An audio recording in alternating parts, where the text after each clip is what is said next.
إن الحمد لله نحمده ونصلي على رسوله الكريم أما بعد أعوذ بالله السميع العليم من الشيطان الرجيم بسم الله الرحمن الرحيم وإذ قال موسى لقومه إن الله يأمركم أن تذبحوا بقرة قالوا أتتخذنا هزوا قال أعوذ بالله أن أكون من الجاهلين قالوا ادع لنا ربك يبين لنا ما هي قال إنه يقول إنها بقرة لا فارض ولا بكر عوان بين ذلك فافعلوا ما تؤمرون قالوا ادع لنا ربك يبين لنا ما لونها قال إنه يقول إنها بقرة صفراء فاقع لونها تسر الناظرين قالوا ادع لنا ربك يبين لنا ما هي إن البقرة تشابه علينا وإنا إن شاء الله لمهتدون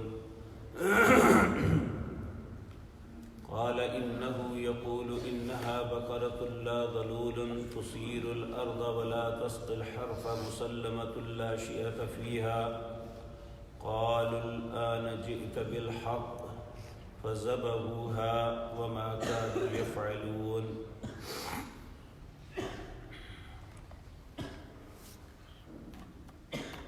حضرات محترم، ان آیات میں ایک لفظ ہے بقرہ، اس کا مطلب ہے گائے۔ اس لفظ کی وجہ سے ہی اس سورت کا نام سورۃ البقرہ ہے۔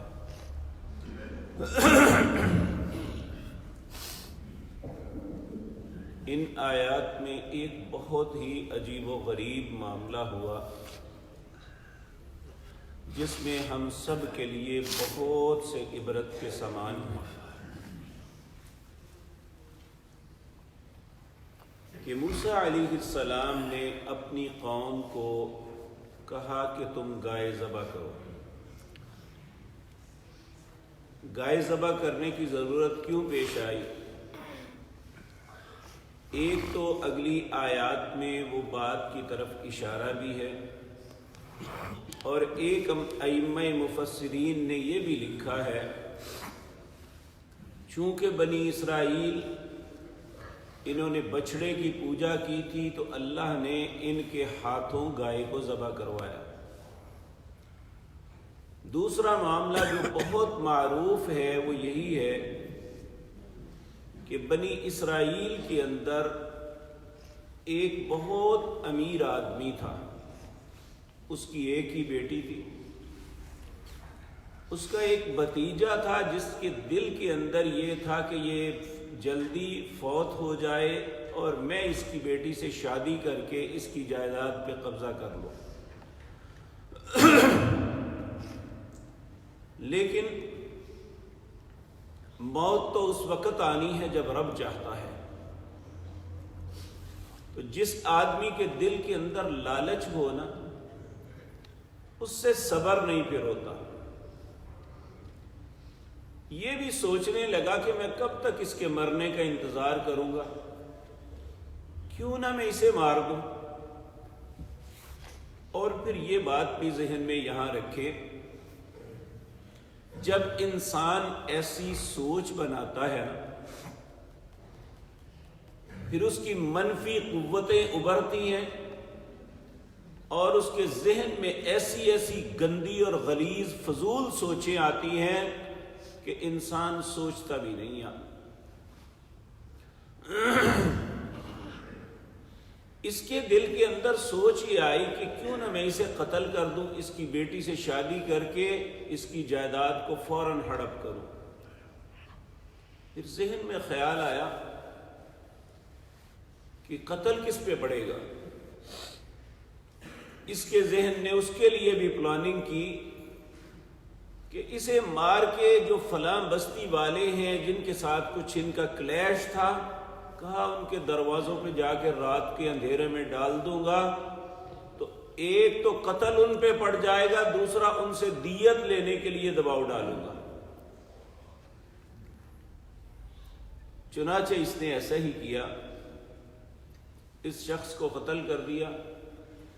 رات کے اندھیرے میں جا کے وہ جو دوسری خاندان کے لوگ تھے ان کی گھروں کے آگے جا کے اس کو ڈال دیا۔ جب وہ صبح اٹھے تو اپنے دروازوں پہ لاش دیکھی تو وہ تو حیران پریشان رہ گئے، شور مچ گیا۔ اب یہ جو ہے یہ اس نے واویلا شروع کر دیا کہ انہوں نے ہمارے چچا کو قتل کر دیا ہے، اور اگر ان کے اندر یہ جرم ہوتا تو وہ خوفزدہ ہوتے، وہ تو بیچارے پریشان ہو گئے کہ ہم نے مارا ہی نہیں، ہمیں پتہ ہی نہیں ایک بات کا، یہ کہاں سے ہوا؟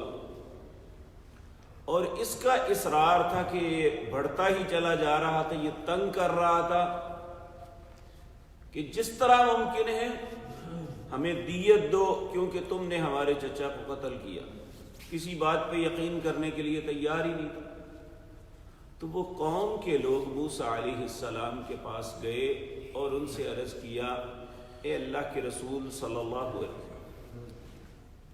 کہ ہم نے قتل نہیں کیا، ہمارے اوپر یہ الزام ہے، آپ ہمارے لیے اللہ سے دعا کریں۔ تو موسیٰ علیہ السلام نے اللہ سے دعا کی، اے اللہ اس معاملے کو کھولے۔ تو اس وقت پھر اللہ نے ایک گائے کے کرنے کا حکم دیا۔ اب گائے کے کرنے میں ایک بہت عجیب حکمت اور بھی تھی۔ اللہ رب العزت تو آنے والے ہر حالات کو جانتے ہیں۔ یہ یہود کی ہمیشہ عادت تھی کہ جب بھی اللہ کی طرف سے کوئی پیغام آتا، نبی انہیں پیغام دیتے تو یہ اس پہ اعتراضات بڑے نکالتے تھے۔ یعنی جس طرح کسی بندے کو زج کرنا ہوتا ہے نا، آج اس کی آپ نے مثال دیکھنی ہو تو یہ صحافی جب کسی کے پاس کھڑے ہوتے ہیں تو چاروں طرف سے سوالوں کی بچاڑ کرتے ہیں، اور ایسے ایسے سوال کرتے ہیں کہ سننے والا بھی دنگ رہ جاتا ہے کہ یہ کہہ کیا رہے ہیں۔ لیکن کسی بھی انسان کو زج کرنے کے لیے اس سے بہتر انداز کوئی نہیں۔ یہی بنی اسرائیل کا طرز عمل انبیاء کے ساتھ تھا، نعوذ باللہ۔ اب دیکھیں نا، ہم کئی صورتوں میں پڑھ کے آئے ہیں۔ یہ سورت احزاب کے آخر میں آتا ہے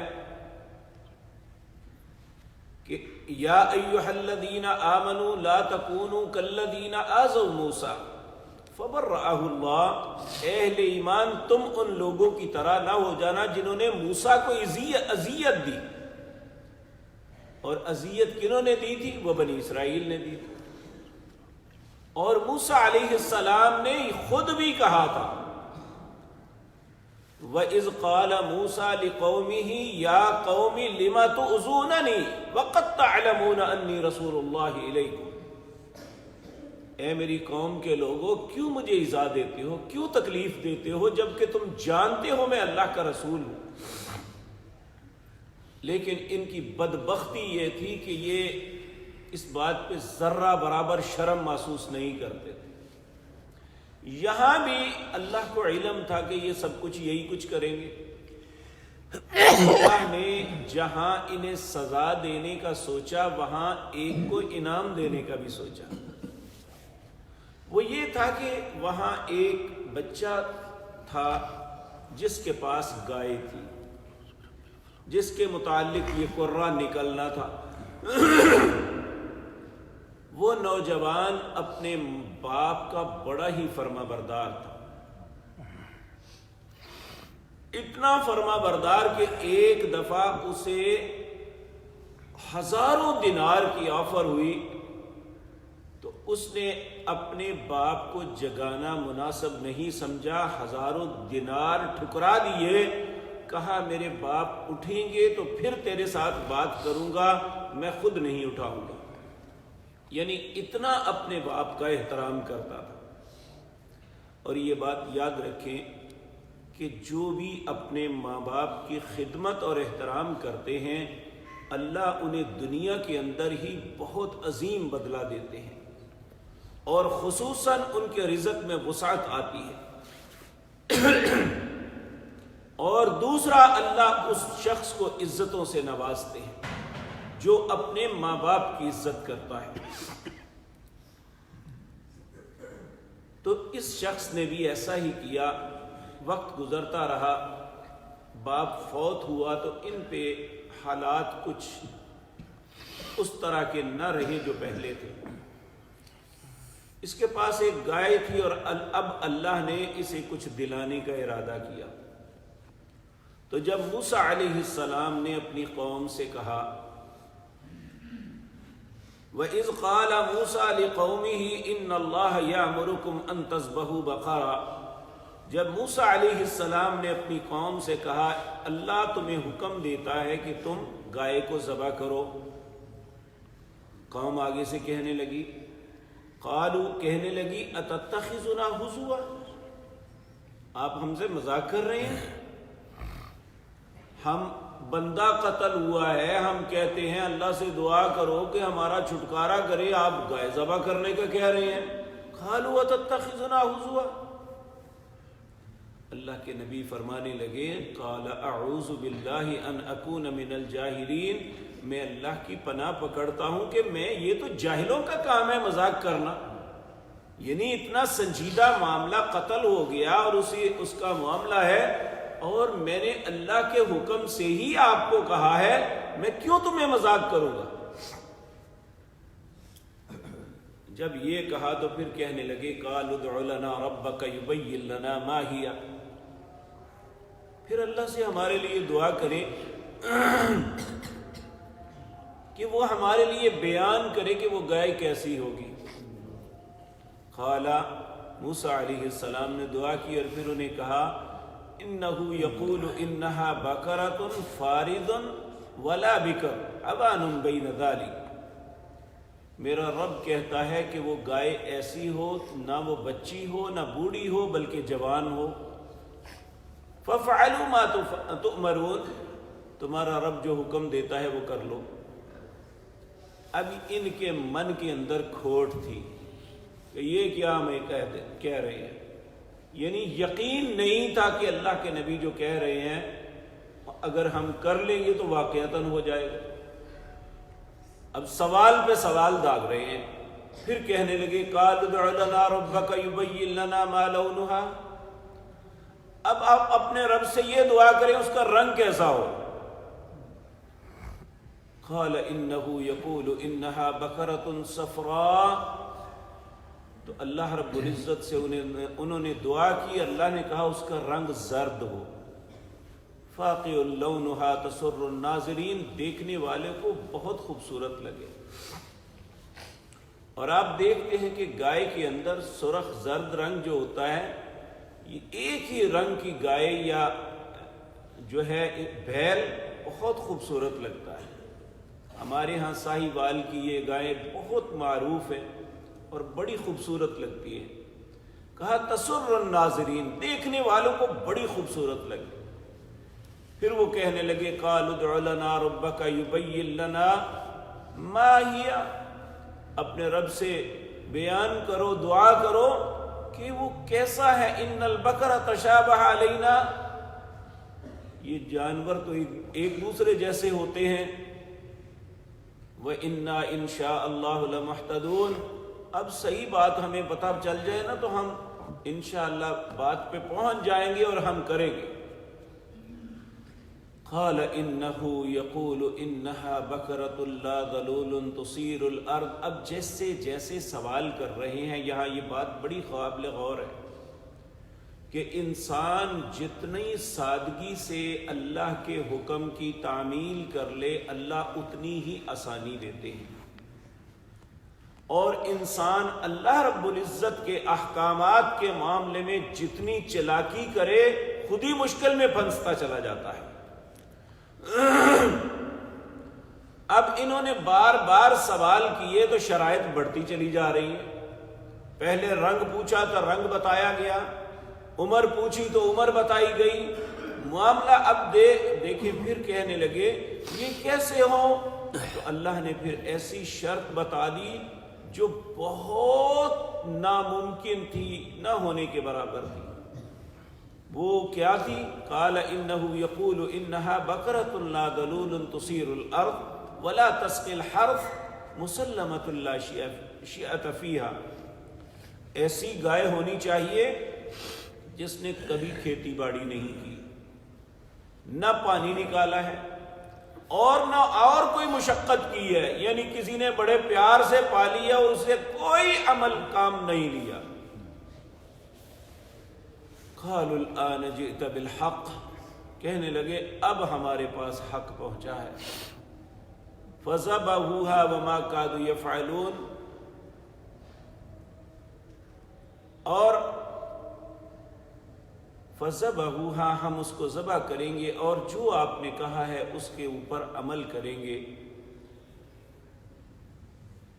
تو میرے عزیز بھائیوں، یہاں یہ بات قابل غور ہے کہ جتنا بھی انسان اسلام کے احکامات کے متعلق سوال کرتا چلا جائے گا اتنی ہی مشکلات اس پہ آتی چلی جائے گی. تو یہاں بہت اہم امر یہ ہے، ہمارے لیے بہت بڑا سبق یہ ہے کہ ہم جب اسلام کا کوئی حکم سنتے ہیں اگر اسی سادگی کے ساتھ عمل کر لیں تو ہمارے لیے آسانی ہے. دیکھیں صحابہ کرام رضوان اللہ علیہ مجمعین، اللہ ان کی قبروں کو نور سے بھر دے. ان کے اوپر جب یہ آیت اتری نا للہ ما فی السماوات و ما فی الارض وان تبدوا ما فی انفسکم او تخفوہ یحاسبکم بہ اللہ، کہ اللہ ہی کے لیے زمین و آسمان میں ہر چیز ہے، جو کچھ ظاہر کرتے اور جو چھپاتے ہو اللہ اسے لے آئے گا. تو صحابہ کرام کہتے ہیں کہ ایسے تھا جیسے ہماری کمر ٹوٹ گئی کہ اگر ہر چیز کا سوال ہونا ہے تو پھر تو مارے گئے. لیکن اعتراض کوئی نہیں کیا، اللہ کے سامنے گڑ گڑائے ضرور کہ اللہ ہماری مدد فرما کہ ہم ایسے معاملات میں بچ جائیں. تو اللہ نے اگلی آیات میں وہ فیسلٹی عطا کی جو پہلے کسی امت کو نہیں عطا کی.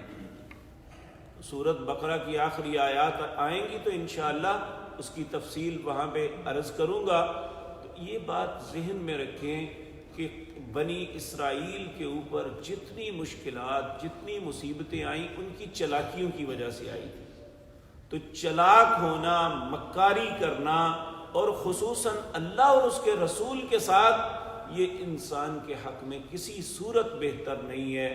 پھر انہوں نے گائے کو خریدنے کا ارادہ کیا تو اس بچے کے پاس تھی جو اپنے ماں باپ کا بڑا احترام کرنے والا تھا. اب یہ کہنے لگے کہ بھائی 2 گائے لے لو، دے دو ہمیں، 10 لے لو. لیکن وہ کسی صورت آمادہ نہیں تھا، اسے اپنی جانور سے بڑی محبت تھی. یہ موسیٰ علیہ السلام کو کہنے لگے گائے تو مل گئی ہے لیکن سودا نہیں ہو رہا. تو موسیٰ علیہ السلام نے کہا یہ ہر صورت تمہیں لینی ہوگی کیونکہ اب اللہ نے حکم دیا ہے، تمہیں ہر ممکن اس کی تعمیل کرنی ہے. تو انہوں نے سونے کے برابر اسے تول کے خریدا. تو یہاں دونوں باتیں دیکھیں کہ اس کو اللہ نے نوازنا تھا کہ گائے کی قیمت اتنی نہیں ہو سکتی تھی. ان کی چلاکی کی وجہ سے یہ سارا کچھ ہوا کہ ان کے اوپر اتنا بوجھ آیا کہ جو ساری قوم کو ادا کرنا پڑا. اور وہاں ماں باپ کی خدمت کی وجہ سے اللہ نے اسے عطا کرنا تھا اور سونے کی یعنی وزن کے برابر انہوں نے سونا دے کے، گائے کے وزن کے برابر سونا دے کے انہوں نے یہ گائے خریدی. اور پھر اس کے بعد کیا ہوا اگلی آیات میں اس کا تذکرہ ہے. اللہ نے زندگی اور توفیق دی تو انشاءاللہ آپ کے سامنے عرض کروں گا. اقول قولی ھذا واستغفر اللہ لی ولکم.